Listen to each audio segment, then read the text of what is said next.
Hello friends, आज के दिन की आपको हार्दिक शुभकामनाएं।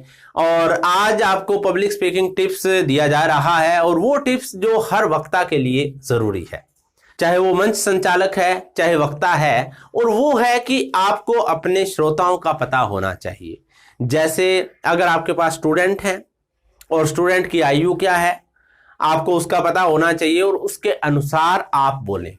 मैंने देखा है अपने जीवन में कई बार वक्ता उनको चांस दिया जाता है। अक्सर इंडिपेंडेंस डे पे उनको अतिथि भी बना देते हैं, हम लोग मुख्य अतिथि जैसे बना दिया, लेकिन उन्हें पता नहीं होता कि हमें क्या बोलना है। वो अपना या तो राजनीति पे आ जाते हैं या ऐसी बात को ले आते हैं, हिस्ट्री को दोहराने लगते हैं जो ना बच्चों को समझ आती है, बच्चे बोर हो जाते हैं। इसलिए अक्सर आपने देखा होगा कि बच्चे हमेशा ही, जो बच्चे कहेंगे या जो स्कूल के स्टूडेंट्स होते हैं, वो हमेशा ही भाषण से बचते हैं। क्यों?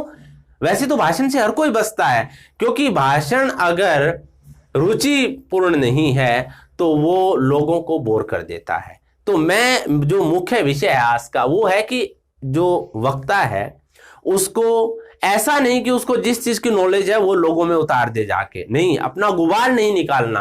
क्या पता, मुझे ऐसा भी लगता है कई बार कि वक्ता के पास कई बार कोई कार्यक्रम कभी कभार कुछ आता है तो जो प्रोग्राम आ गया, जहां पर समय मिल गया तो बस अपना गुबार निकाल के आ गए।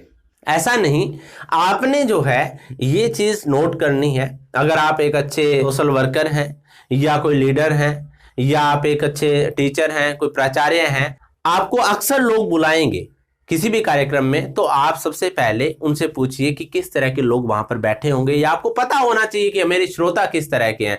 एक अच्छे वक्ता को हमेशा ये बात का पता होता है कि उसके श्रोता कैसे हैं और वो उसी के अनुसार बोलता है। तो ये बात आप ध्यान रखें। जरूरी नहीं है कि आप बच्चों के बीच में जाके और इंग्लिश बोलनी शुरू कर दो। मैंने ऐसा भी देखा है कि कई लोगों को बहुत अच्छी इंग्लिश आती है और अच्छा उनका एक लेवल होता है, लेकिन उन्हें यह नहीं पता होता कि पब्लिक में किस तरह से बोलना है।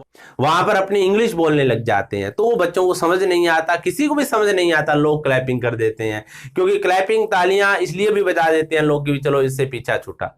तो इसलिए आपको इस चीज का ध्यान देना होगा कि आपके श्रोता किस तरह के हैं। एक वक्ता में इतनी काबिलियत होनी चाहिए कि अगर उसके आगे 5-5 वर्ष के बच्चे बैठे हैं तो उनको भी वो सेटिस्फाई कर दे, वो भी खुश हो उससे। उसके साथ हो सकता है आपको बोलने से ज्यादा डांस करना पड़े। और अगर आपके पास यूथ हैं, बेटियां हैं, अगर आपके पास नारी शक्ति है आपके सामने, अगर बुजुर्ग हैं, तो आप उस तरह से अपनी प्रेजेंटेशन, प्रस्तुतिकरण, अपना भाषण आप दीजिए, बहुत अच्छा होगा। पब्लिक स्पीकिंग टिप्स के लिए, मंच संचालक बनने के लिए, मोटिवेशनल स्पीकर बनने के लिए आप दिए गए कॉन्टैक्ट नंबर पर कॉन्टैक्ट करें। धन्यवाद।